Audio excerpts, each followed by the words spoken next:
"Mom, there's no seat for you tonight." For a second, I honestly thought I'd misheard him. Christmas music floated out from behind his shoulder bells, laughter, glasses clinking like the house itself was breathing warmth. And yet my son stood in the doorway like a stranger, blocking the light with his body. "Go home," he added, voice low but sharp. "Just spend Christmas alone."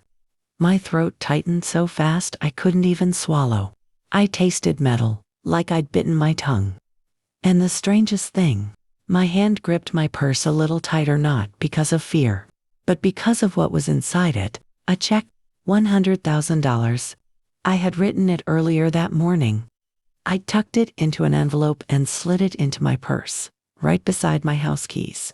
And the last bit of dignity I still had left.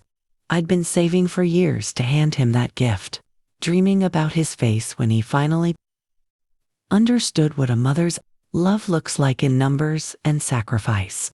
But standing on that porch, feeling the cold bite through my stockings, I silently thanked God I hadn't given it to him yet. Because in that moment, something in me shifted quietly, like a lock turning, and I made a decision that would change everything. The morning of December 24th had started like so many mornings before it. I woke at 6 a.m. out of habit, the way my body still did after 4 decades of teaching. The sun hadn't even considered rising yet, but my little kitchen was already glowing under the warm bulb above the stove. I put water on for tea, tied my apron, and began making the holiday dessert my son Caleb used to beg for as a boy. Cinnamon, butter, brown sugar. The scent filled the room and tugged hard at memories I didn't want to cry over. Back when he was 7 and his father was still alive. Back when my hands weren't stiff in the mornings. This year was supposed to be special. I'd told myself that like a prayer. After my husband died, I raised Caleb alone. I worked until my feet ached, took extra shifts, skipped vacations, wore the same winter coat, far past its dignity. And when I finally sold the small house where I'd raised him because the stairs got too much, because the upkeep was too heavy, put the money somewhere safe. Not for me, for him. Caleb was 46 now, always talking about his big break. His dream was to open a small cafe, something warm and cozy, he claimed, but there was always a reason it couldn't happen yet. Always a delay, always another expense. So I saved quietly, patiently, like mothers do. I finished the dessert and set it in a dish. Then stood in front of my mirror and chose my outfit, like I was dressing for something holy. A simple navy dress. My late mother's pearl necklace. I even had my gray hair styled that morning at the little salon downstairs. The women there calling me sweetheart like I still belonged to the world. When the taxi arrived, my heart fluttered with nervous excitement. In my purse were the dessert, a small gift bag, and the envelope with that check, and 2 extra wrapped boxers for Caleb's wife, Tessa, and her parents. I'd never met her parents, only seen them in photos. Caleb always described them like royalty. Her father, a developer. Her mother, a powerful attorney. The kind of people who made rooms go quiet when they entered. When the taxi pulled up to Caleb's house, I froze. The entire place blazed with light icicles along the roofline, wreaths in every window. Through the glass I could see people everywhere, dressed beautifully, holding wine like it was part of their jewelry. "Big gathering," the driver said gently. I forced a smile. Yes, family. But it didn't feel like family when Caleb opened the door. He didn't hug me. He didn't even step aside. He just stared at the dish in my hands, then flicked his eyes back over his shoulder at the crowd inside. "Mom," he said, tight, "you're early." "It's 6, I replied, confused. "You told me 6. He stepped outside and pulled the door almost closed behind him, like he was afraid I might spill into his life. And then he said it. "Mom, there's no seat for you tonight. Tessa's parents brought guests, important ones. The table is full." Full. I felt the word drop through me like a stone. Inside, someone laughed loudly. A cork popped. Christmas music swelled. "Caleb," I whispered, "I'm your mother." He exhaled like I was embarrassing him just by breathing. "Don't make this harder. We'll do something another day." The door opened wider and Tessa appeared in a glittering red dress, smiling like sugar over something rotten. "Oh, Marilyn," she said, as if my name was a surprise she didn't enjoy. Then, to Caleb, sharp and urgent, "Honey, my father's asking for the special wine." "Coming," Caleb said quickly. Then he took the dish from my hands. "Merry Christmas, Mom," he muttered, and the door closed. I stood there as the cold wind cut straight through my coat, and through the glass, I heard a voice ask, loud enough to reach me, "Who was that at the door?" Caleb answered without even looking my way. "No one important." My knees nearly buckled, because if I wasn't important enough for a chair at his table, what did that make the envelope in my purse? And what would it make the letter I was about to write? I don't remember how long I stood there after the door shut. The porch light kept blinking softly above my head, cheerful and stupid, like it didn't understand what had just happened. My fingers tingled from the cold, but it wasn't the weather that made me numb. It was that sentence so casual, so careless, like he'd been asked about a delivery man. No one important. Through the window, I watched my son carry my dessert, and like I was a caterer, he'd tipped at the door. Tessa leaned in to say something to him, her lips close to his ear. He smiled, actually smiled, then lifted a bottle of wine for her father like a waiter. I stepped backward, one slow step at a time, as if the house might spit me out if I moved too quickly. My phone buzzed in my coat pocket. For one wild moment, I thought maybe he'd realized it. Maybe he'd opened the door again and said, "Mom, what am I doing? Come in. Sit beside me." But it wasn't a call. It was a holiday coupon from the pharmacy. I laughed, one broken, breathy sound, and it scared me because I didn't recognize myself. I walked until my feet burned. I don't even remember ordering a taxi. I just remember the yellow car pulling up beside me like it had been summoned by my humiliation. "Ma'am," the driver asked, "Careful, you okay?" I climbed in and gave him my address in a voice that didn't belong to me. During the ride, the city passed like a blur of lights and storefronts. People were carrying wrapped gifts, holding hands, laughing in warm coats. I pressed my forehead to the cold window and tried to understand how a person could have a whole lifetime with someone and still be tossed out like an extra chair. The driver kept glancing at me in the mirror. I know he saw my trembling mouth, the pearls at my throat, the empty gift bag folded on my lap like a defeated flag. When the taxi stopped outside my apartment building, the driver hesitated. "Take your time," he said softly. I paid him and climbed the stairs. Because the elevator had been temporarily broken for 3 months, my knees complained on every step, and for the first time in years I didn't scold my body for being weak. Tonight, I felt old. Not because of my bones, because of what my son had done to my heart. Inside my apartment, darkness greeted me like an honest friend. I didn't turn on the lights. I hung my coat slowly, like a woman who still believed in manners even when life had none for her. My little Christmas tree stood in the corner with a few ornaments. I'd owned forever glass bulbs, a tiny angel, a paper star Caleb made in 2nd grade. Under it were small gifts for neighbors and old colleagues. None for me. I sat at the kitchen table and pulled my purse onto my lap. My fingers found the envelope before my eyes did. Like my body knew where the truth was hiding. $100,000. A number that should have felt powerful. Instead, it felt like a joke. Decades of skipped lunches, shoes worn past comfort, vacations, maybe next year, 100 small sacrifices that added up to one big dream that I had been saving for a son who couldn't even save me a seat.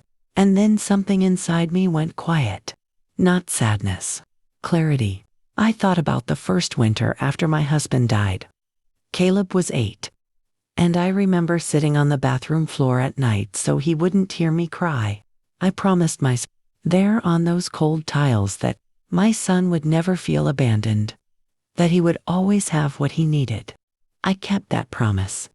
Tonight, he broke the one he never even had to speak, that I mattered. My hands moved on their own. I turned on the desk lamp, pulled out paper, and uncapped my pen. The words came faster than my fear. My dear Caleb, for 46 years, you've been the center of my life. Every choice I made with you in mind. Tonight, I came to your home with a gift $100,000 moon. I saved so you could finally build the life you keep chasing. I paused, my throat tightened. Then I wrote the sentence that burned. But when you told me there was no place for me at your table, I realized something I should have learned a long time ago.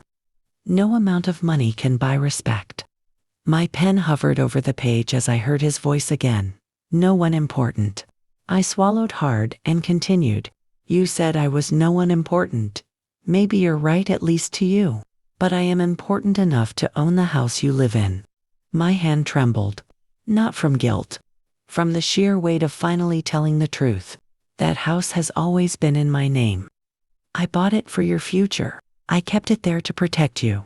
Starting today, I will protect myself instead. Attached is a formal notice. You have 30 days to vacate. I stared at the paper, my vision blurring. 30 days.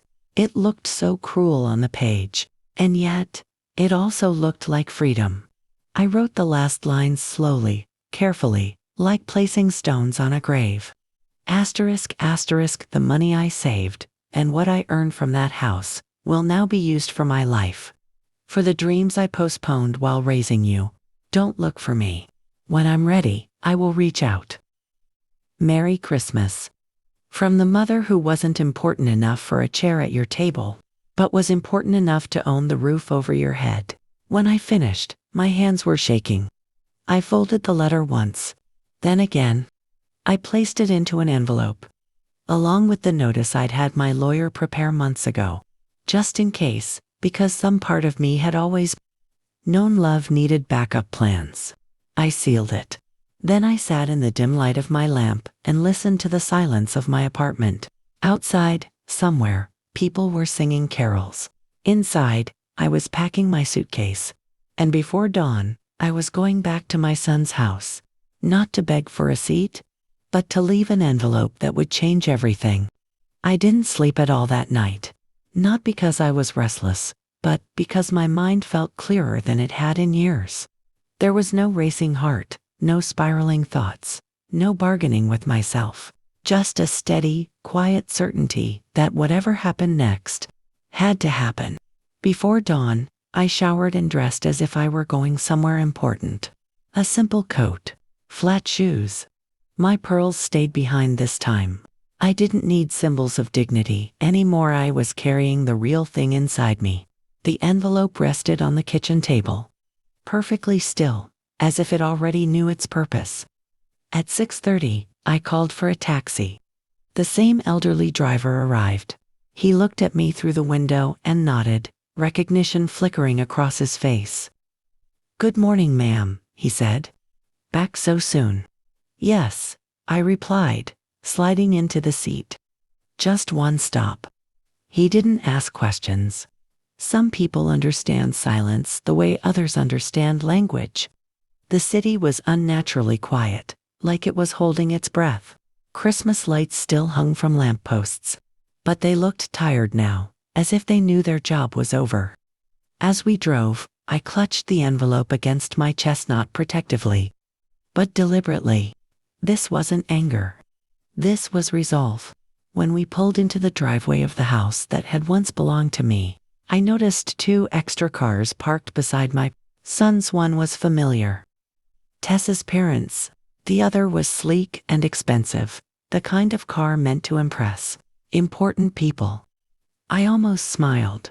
"I'll be right back," I told the driver. "Please wait." He hesitated. "You want me to keep the meter running?" "Yes," I said softly. "Just in case." I stepped out of the car and the cold air hit my lungs like truth. The house looked different in daylight, less magical. more exposed. It was just a building now, bricks windows. A door that had been shut in my face. I walked up the path slowly, every step heavy with 70 years of choices. I thought of the pudding dish in Caleb's hands, of Tessa's red dress, of his voice saying full like I was an inconvenience. At the door, I crouched and slid the envelope beneath the welcome mat, leaving just one corner visible. Enough to be seen, enough to be impossible to ignore. Then I rang the bell once and walked back to the taxi. My hands were shaking when I sat down. "You all right, ma'am?" the driver asked, concern softening his voice. "I will be," I answered. "I just want to see him pick it up." Minutes passed. I wondered if I should tell the driver to leave, let the lawyer handle the rest. But then the door opened. Caleb stepped outside in a bathrobe, his hair messy, irritation already written across his face. He bent to grab the newspaper, then noticed the envelope. He frowned. I watched him pick it up, turn it over, and tear it open right there on the porch. From inside the taxi, I saw it all like a silent film. First confusion, then disbelief, then shock. His shoulders stiffened, his mouth opened, his face drained of color. And then he screamed, "What the hell is this?" he shouted, his voice slicing through the quiet street. "Is this some kind of joke?" He spun in a circle, looking around wildly. And then his eyes landed on the taxi. On me. "Mom," he yelled, charging down the walkway, the papers crushed in his fist. "Have you lost your mind?" The driver stiffened. "Should I go?" he whispered. "Yes," I said. "Now." The car lurched forward. Caleb was running now, pounding on the window as we rolled past him. His face was red, twisted with fury and panic. "You can't do this," he shouted. "That house is mine. You promised." I met his eyes calmly. "You ungrateful old woman," he screamed. "After everything I've done for you." Everything he'd done. Behind him, the door burst open. Tessa stood there in her pajamas. Her parents behind her, perfectly dressed, perfectly horrified. "What's going on?" she shrieked. "She's evicting us," Caleb shouted, waving the papers like a weapon. "She's giving us 30 days. The taxi sped up. In the side mirror, I watched my son collapse onto the steps of the house he thought he owned. Powerless. Finally hearing the word no asterisk from someone who had always said yes asterisk. My phone buzzed. "Caleb?" Then again. "Tessa." I turned the phone off. "To the airport," I told the driver, my voice steady. "Please." As the neighborhood disappeared behind us, I opened my purse. The check was still there. $100,000. I took it out and tore it clean in half. Then again, and again. And in that moment, as the pieces fell into my lap, I knew this wasn't the end of my story. It was the beginning of something he never expected. The airport was already buzzing when we arrived. Like the world hadn't paused for Christmas heartbreak the way mine had. Families hurried past with rolling suitcases. Children clutched stuffed animals. Couples argued quietly over boarding passes. Life, messy, loud. Indifferent, moved on without waiting for me to catch my breath. I paid the driver and thanked him. He nodded once, like a man who knew he'd just witnessed something he wouldn't forget. Inside, the air smelled of coffee and disinfectant. I stood there for a moment, holding my purse against my chest, suddenly aware of how small I must have looked. A 70-year-old woman, alone, no plan written down, no one waiting on the other side. And yet, for the first time in decades, I didn't feel afraid. I walked to the first airline counter I saw. The young woman behind it smiled brightly. "Good morning, ma'am. How can I help you?" "I'd like a ticket," I said. My voice surprised me with how calm it sounded. "The earliest flight you have," she typed quickly. "Where to?" I hesitated. "Anywhere." The word sat on my tongue, heavy with possibility.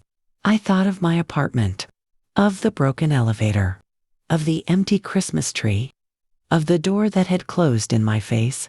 Anywhere, I said finally. As long as it's far from here. She paused, studying me not rudely, just curiously. Then her smile softened. There's a flight to Lisbon in 2 hours, she said. Still a few seats available. Lisbon. The name stirred something old inside me. When I was a girl, my grandmother used to talk about Portugal in a voice full of longing, like it was a place that still remembered her. I'd promised myself I'd go one day. One day had finally arrived. I'll take it, I said. As she processed the ticket, I looked around the terminal. A family nearby laughed as they passed around a paper bag of pastries. An older couple held hands, moving slowly but together. I felt a brief, sharp ache, then it faded. For the first time, I wasn't living someone else's dream. With my boarding pass in hand and my suitcase checked, I went through security and found my gate. I sat down, watching planes taxi across the runway like they were lining up for new beginnings. My phone vibrated in my purse. I didn't have to look to know who it was. I let it vibrate until it stopped. Part of me wanted to cry. Another part wanted to scream. But the strongest feeling, the one that surprised me most, was relief. When the boarding announcement came, I stood, adjusted my coat, and joined the line. No one helped me with my bag. No one asked where I was going. And that was fine. On the plane, I chose a window seat. As we taxied down the runway, I looked out at the city where I had lived my entire adult life. The place where I raised my son, buried my husband, gave everything I had to someone who couldn't see me anymore. A single tear slid down my cheek, not from sadness, but from release. As the plane lifted into the sky, something loosened inside my chest. I was free. Somewhere over the Atlantic, I finally slept. When I awoke, the cabin lights were dimmed. The world outside the window was a blanket of clouds glowing softly under the sun. I thought about the check I'd torn apart. About the house that would soon be sold. About the life I was leaving behind. For years, I had told myself my time had passed. I was wrong. Lisbon greeted me with crisp winter air and a sky so blue it felt unreal.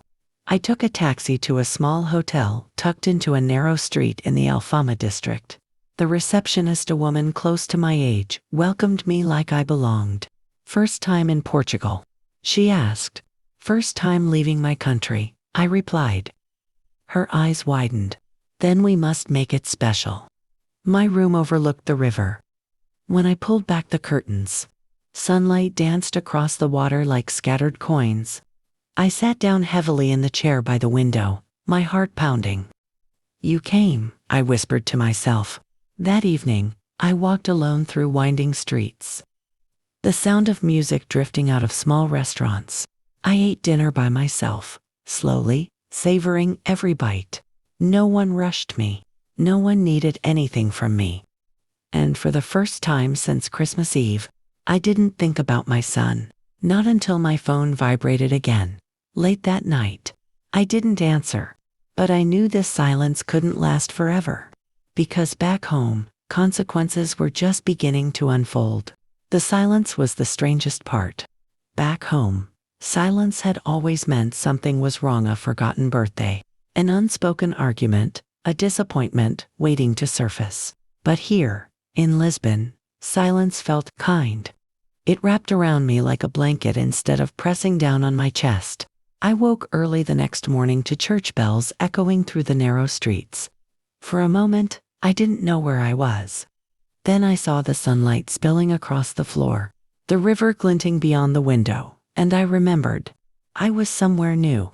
I dressed slowly and went downstairs for breakfast.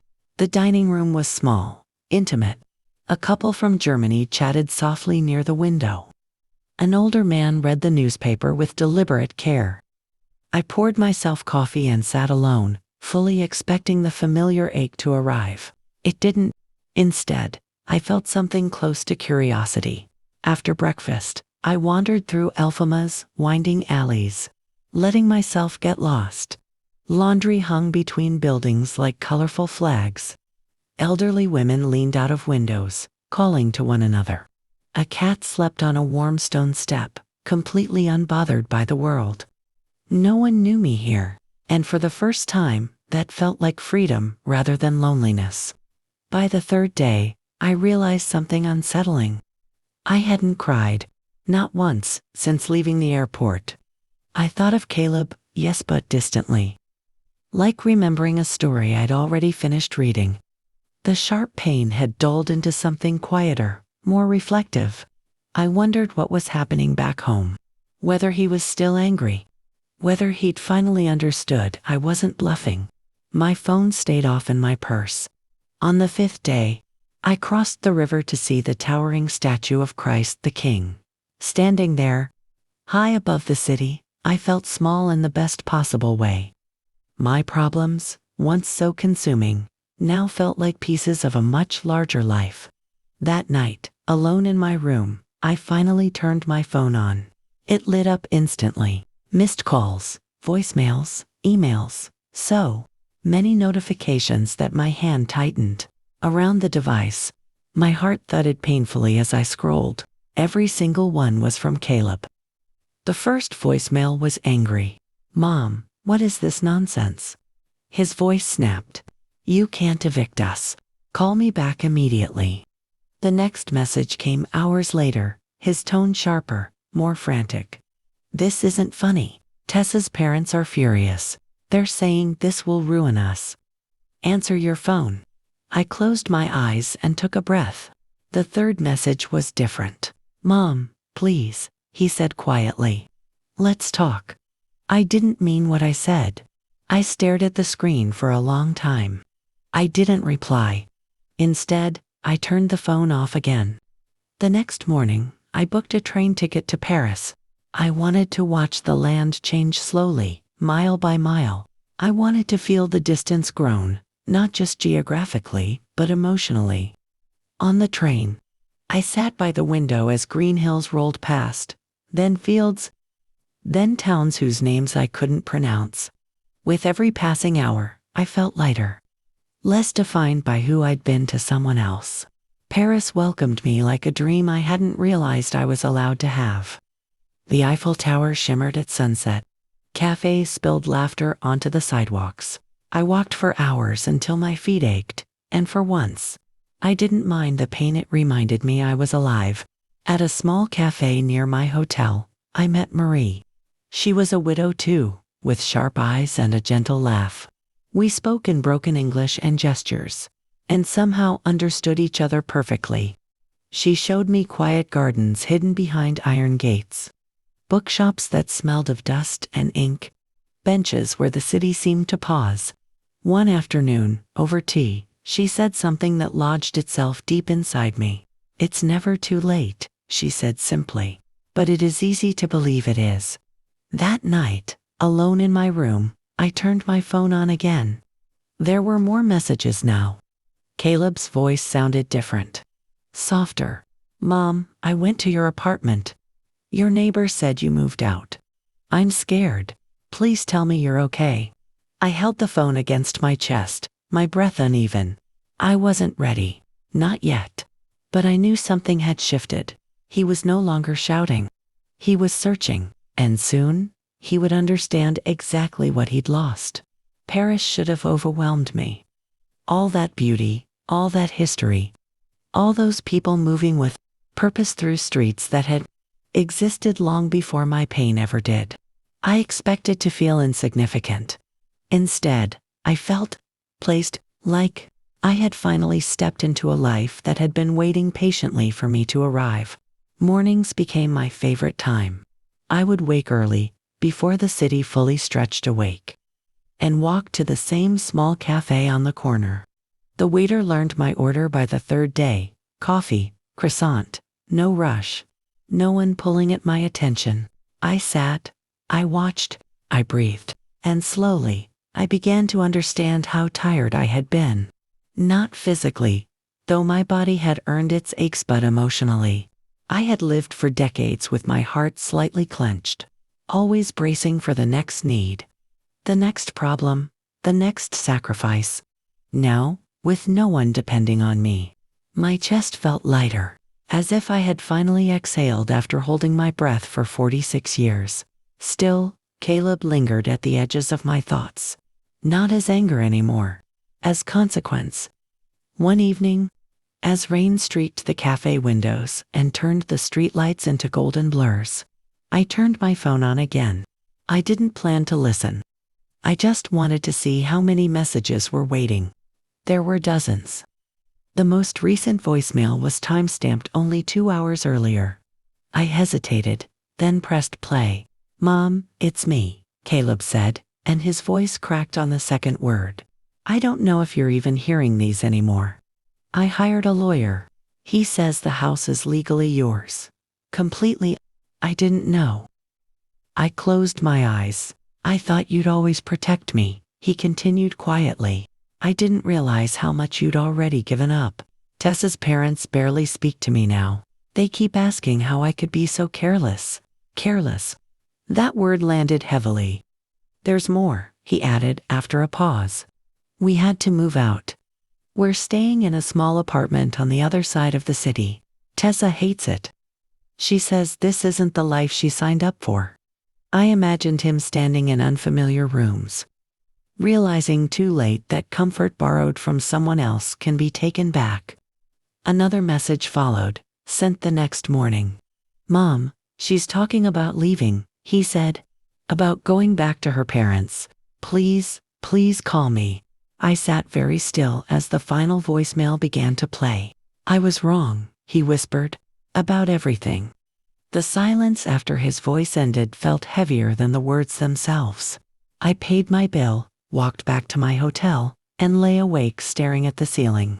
For the first time since Christmas Eve, guilt crept in, not because of what I'd done, but because of how deeply I understood his pain. I hadn't wanted to destroy my son. I had wanted to wake him up. The next morning, I packed my bag again. Not to go home. Forward. Rome came next. Then Florence. Then Venice. Each city left a different mark on me, art that stole my breath. Churches that smelled of centuries.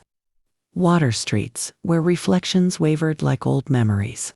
In each place, I found small rituals, a café, a bain, a moment of stillness. I was no longer running. I was choosing. Months passed. By the time I reached Vienna, winter had returned, quieter than before.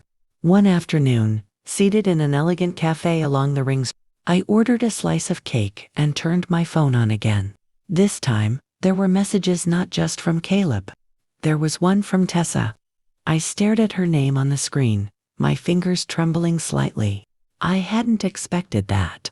I opened the message, and as I read the first line, my heart dropped in a way it hadn't since that night on the porch, because whatever she was about to say, I knew it meant the consequences were no longer unfolding quietly. They were about to collide. I stared at Tessa's name on the screen for a long time before I opened the message. Somehow, seeing her reach out unsettled me more than all of Caleb's voicemails combined. With my son, there was history, love, mistakes, a lifetime tangled together. With her, there was only distance. And that red dress on Christmas Eve. I took a slow breath and tapped the screen. "Marilyn, I don't know if you'll read this, but I feel I need to say something." Already, the tone was different. Not sharp. Not demanding. "Caleb isn't doing well. None of this is what I expected. My parents are furious, and they've made it very clear that this situation reflects badly on them. I didn't realize the house wasn't his. I didn't realize how much you'd given up for him." I stopped reading. Outside the cafe window, snow drifted down softly, dusting the cobblestones like powdered sugar. The world felt strangely calm compared to the chaos unfolding back home. I continued. "We're separating. I've moved back in with my parents for now. Caleb says he understands, but he's not the same man I married." Everything fell apart so fast. There it was. The life she'd chosen, built on appearances and borrowed stability, had cracked the moment the foundation disappeared. The last line was brief. "I'm sorry. For what it's worth, I locked my phone and set it face down on the table. Sorry didn't bring back the sound of the door closing in my face. It didn't erase the word asterisk, unimportant asterisk, but it did confirm something I had already begun to understand. My son hadn't married for love alone. He'd married into status, and when the status vanished, so did the marriage. I finished my cake slowly, letting that truth settle without bitterness. By the time I left the cafe, the snow had thickened, covering Vienna in a hush that felt almost reverent. That evening, alone in my room, I listened to the rest of Caleb's messages. They had changed. The anger was gone. So was the panic. What remained was regret and unguarded. "Mom," he said in the most recent one, his voice hoarse, "I keep thinking about that night. About the way you stood there with the pudding. I don't know how I became someone who could do that to you." I closed my eyes. "I sold the restaurant," he continued quietly. "I thought it was my dream, but I think I only wanted to look successful. To impress people who never really cared. That made me sit up. I'm teaching now," he added. "Cooking classes. Small ones. Ordinary people. And for the first time, I don't feel like I'm pretending." I pressed my hand to my chest as something warm and aching spread through me. This was the boy I'd raised. The one who used to stand on a chair at the kitchen counter, proudly stirring batter while flour dusted his nose. Still, I didn't call him. Not yet. Some lessons need time to sink deep enough to stay. I left Vienna 2 days later and traveled north, crossing into countries I'd only ever pointed to on maps in a classroom. Prague, Berlin, Copenhagen. Each place felt less like an escape, and more like a continuation of something I'd been building quietly inside myself. In a small coastal town in Norway, the sky did something extraordinary. Green and purple lights unfurled above the dark water, slow and graceful, like the world itself was breathing. The northern lights. I stood there for a long time, tears freezing on my lashes, completely undone by the beauty of it. In that moment, I understood something I'd never been taught. Forgiveness isn't something you give when the other person deserves it. It's something you allow yourself when you're ready to stop carrying the weight. My hands shook as I pulled my phone from my coat pocket. I scrolled to Caleb's name, and for the first time since Christmas Eve, I pressed call. The phone rang. Once, twice. "Hello." He answered cautiously. "Caleb," I said, my voice breaking as the lights danced above me. "It's me." There was a sharp intake of breath on the other end. "Mom," he whispered, "is it really you?" "Yes," I said softly. "It's me." Silence stretched between us, fragile, full of everything we'd never said. Then he spoke again. "Where are you?" I looked up at the sky, glowing like a promise. "I'm in Norway," I replied. "And there's something I need to tell you." "Norway?" Caleb repeated, his voice unsteady. "Mom, have you been traveling this whole time?" "Yes," I said quietly. "I've been seeing the world. And I've been learning who I am when I'm not just your mother." On the other end of the line, I heard him breathe out slowly, like the weight of that truth had just landed. "I ruined everything, didn't I?" he said at last. "That night, when you came with the pudding, I don't know how I could have done that to you." I closed my eyes, letting the cold air fill my lungs. Above me, the northern lights shifted and pulsed, patient and unbothered by human regret. "It hurt," I said honestly. "More than anything you've ever done. But I didn't call to punish you. Caleb, I called because I think you're finally listening." His breath hitched. "When I found your letter," he said, voice low, "and saw the eviction notice, it felt like the ground disappeared. Watching you drive away in that taxi was the worst moment of my life." I didn't interrupt. "I went to your apartment the next day," he continued. "Your neighbor said you'd moved out. No forwarding address. No number. That's when I realized I might have lost you for good." The wind whipped around me, cold and sharp, grounding me in the present. "We had 30 days, he said. "I kept telling myself you'd change your mind. That you always did. But you didn't. And that's when things started to fall apart. I said softly. Yes, he admitted. We moved into a tiny place. Tessa hated it. Her parents barely looked at me. They kept asking how I could be so stupid. There was no anger in his voice now. Just acceptance. And the restaurant? I asked gently. I sold it, he said. A month ago. I was surprised by how calm he sounded. I realized it was never my dream, he continued. I opened it to impress people, to feel important. The same way I treated you like you weren't. Tears blurred my vision. What are you doing now? I asked. He hesitated, then said, I'm teaching cooking classes. Nothing fancy. Just people who actually want to learn. And I'm happy, Mom, for the first time in a long time. A quiet pride filled my chest. That makes me glad, I said. Truly. We fell silent again, the kind of silence that doesn't demand to be filled. Do you hate me? He asked suddenly, his voice small. I thought carefully before answering. No, I said. But forgiveness isn't a switch. It's a road, and I'm still walking it. I understand, he whispered. I need time, I added. Time to finish this journey. To meet myself properly. I'll wait, he said without hesitation. As long as it takes. I smiled up at the glowing sky. There's something else, I said. I'm planning to buy a small house in Portugal. Near the ocean. That sounds perfect for you, he replied. And for the first time, I believed he meant it without conditions. If one day you want to visit, I said slowly, there will be a seat for you at my table. I heard him choke back a sob. I'd like that, he said. More than anything. We talked a little longer about small things, safe things, then said goodbye. When I hung up, the lights above me shimmered brighter. As if the world itself approved, but I knew something else too. Forgiveness had begun. But the story wasn't finished yet.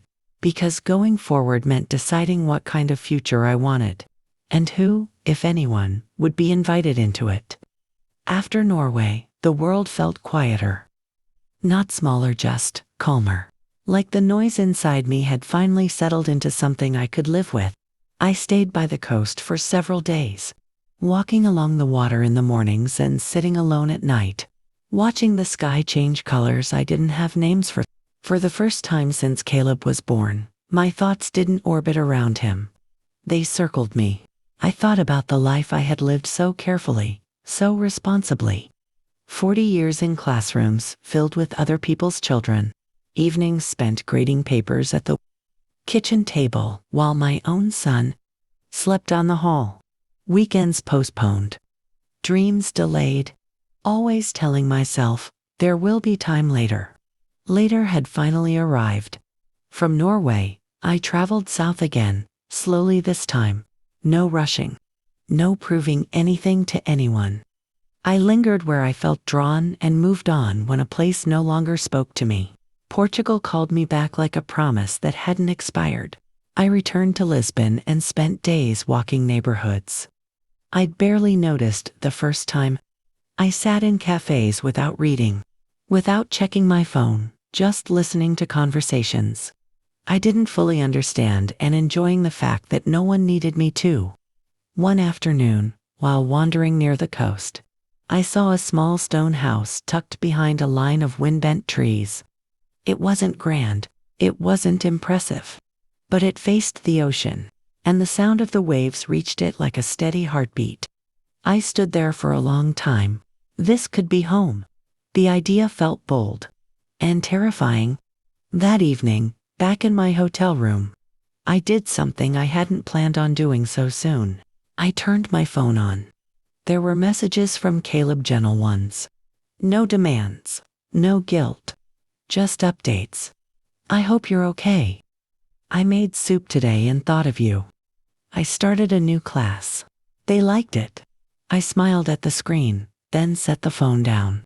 I wasn't ready to go back, but I was ready to build forward. Over the next few weeks, I met with a real estate agent, a lawyer, a financial advisor. Each conversation felt surreal. like I was playing a role meant for someone braver, younger, more reckless. And yet, every decision felt right. The house was small. Sun-warmed stone walls, a narrow garden where herbs already grew wild. A view of the Atlantic that made me stop breathing the first time I saw it at sunset. I signed the papers with a steady hand. For the first time in my life, I bought something just for myself. That night, I sat on the terrace wrapped in a light sweater, listening to the ocean crash against the rocks below. I thought about the house I'd bought for Caleb years ago. How proud I'd been to hand him the keys. How sure I'd been that love, once given, would always be returned in kind. I didn't regret helping him, but I did regret disappearing inside that role. My phone buzzed. Caleb. I let it ring once, then answered. Mom, he said softly. Did I catch you at a bad time? No, I replied. Just a quiet one. I wanted to tell you something, he said. I moved into a smaller place on my own. Nothing fancy. But it feels honest. I'm glad, I said, and meant it. There was a pause. Then he added, I don't expect anything from you. I just wanted you to know, I'm trying to live differently. I closed my eyes, the sound of the ocean filling the space between us. That's all I ever wanted for you, I said. After we hung up, I sat there long into the night, thinking about what came next. About whether I would ever return to the city where my life had been defined by sacrifice. About whether forgiveness would one day turn into something softer, something shared. The house sale back home would be finalized soon. The money once saved for my son was now fully mine, and with it came a choice. A choice that would decide not just where I lived, but how the next chapter of my life would truly begin. The papers arrived by email on a quiet Tuesday morning. I was sitting at the small wooden table in my new kitchen, sunlight pouring through the open window, when my lawyer's name appeared on the screen. For a moment, I simply stared at it, feeling the weight of what it represented. The past, the house, the final tie. I opened the message slowly. Asterisk, asterisk, the sale is complete. Funds have been transferred. Everything is settled. Asterisk, asterisk. Just like that.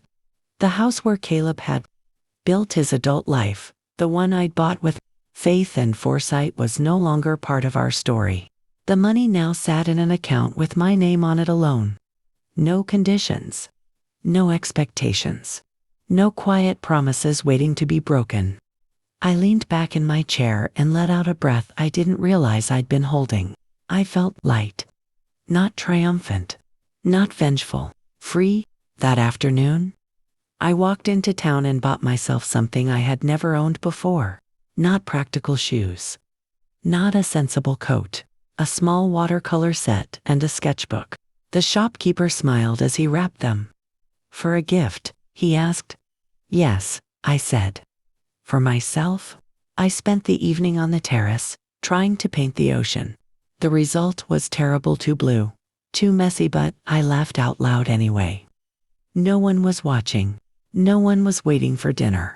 No one needed anything from me. For the first time in my life, my time was truly mine. Weeks passed, then months.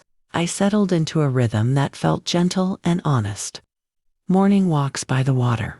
Conversations with neighbors who knew me simply as asterisk, Marilyn asterisk, not as someone's mother. Small dinners with new friends who asked about my travels instead of my sacrifices.